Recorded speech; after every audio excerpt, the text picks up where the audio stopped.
Passive obedience is simple, but it's not easy. Let's talk about it. What if we trained them?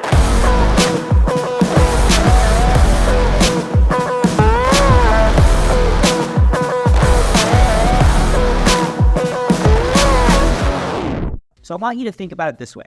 Life is one big drill, and you're going to use structure to put your dog into situations that have a repeatable outcome, and then you're going to drill whatever you're focusing on in that repeatable behavior.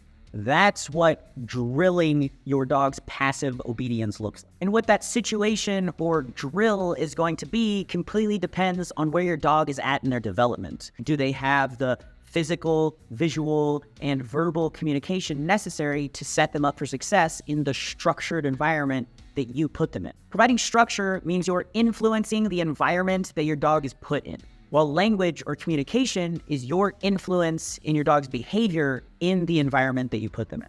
And we're going to be using physical, then visual, and then verbal communication in order to influence our dog's behavior. So using structure and your communication is the key to funneling your dog into no-fail environment. So let's say, for example, I have a dog and my goal is to be able to take this dog on off-leash hikes with me. That's my I have a trained dog goal. For that dog, I'm going to essentially be doing the same drill, but depending on where my dog is at in their current development, that drill is going to look vastly different. If that dog is just starting out, the drill for taking my dog on that off-leash hike is going to look like me taking my dog to my public park or a big field that's kind of abandoned in my area.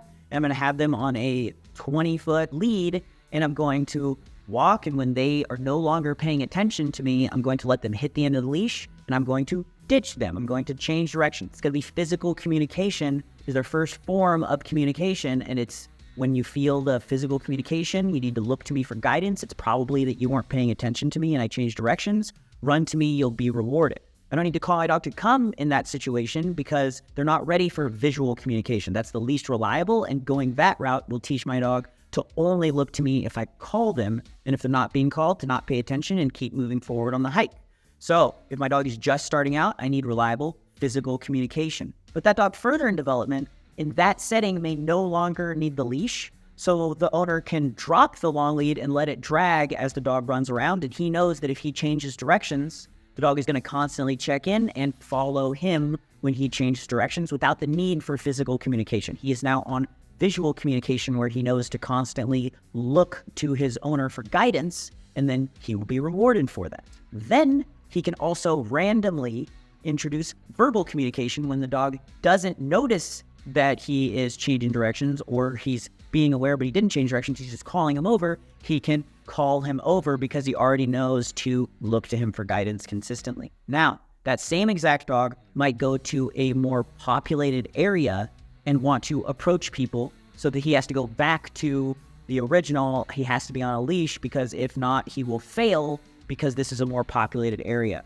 So now my dog can be off leash in some areas with safety, but in other areas they can't, because they still need us to create a no-fail environment. And the most reliable form of communication is physical communication. It's all a very similar same drill, and I have to think about what stimuli does my dog have, what are the risks and rewards, and how do I create a no-fail environment for the specific situation that my dog is in based on their development. And I have structure, choosing the environment that I'm putting my dog in, and then to influence, I have physical, the most reliable, visual, the second most reliable, and auditory, the final one, the most convenient for us, but the least reliable. This is important to understand because reliable obedience doesn't come from specific drills like you see in programs like the 7 Essential Commands training program.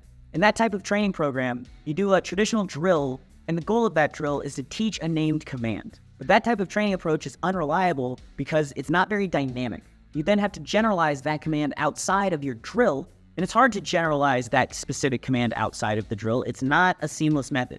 So our goal is not to teach 7 words that mean XYZ things. It teaches our dog to not look to us for guidance unless they're getting verbal, and then if they're not able to comprehend verbal, then you have nothing, and that's when prey drive activates and things like that. So we want a dynamic language that'll set our dog up for success in any environment, because language has a 3-tier method from most reliable to least reliable, which is physical, visual, and then verbal. We're not relying on one word. And then the structure is a dynamic drill. Life is a drill, and I'm using my tools and my influence and being responsible by not putting my dog in environments they're not ready for to make life a drill, to influence the world around me in order to create no-fail environment. So if you found this video helpful, please consider subscribing to the YouTube channel. Check out our other videos where we teach our training program absolutely free right here on YouTube, no paywall or anything like that. Like this video, comment down below if you have something to say.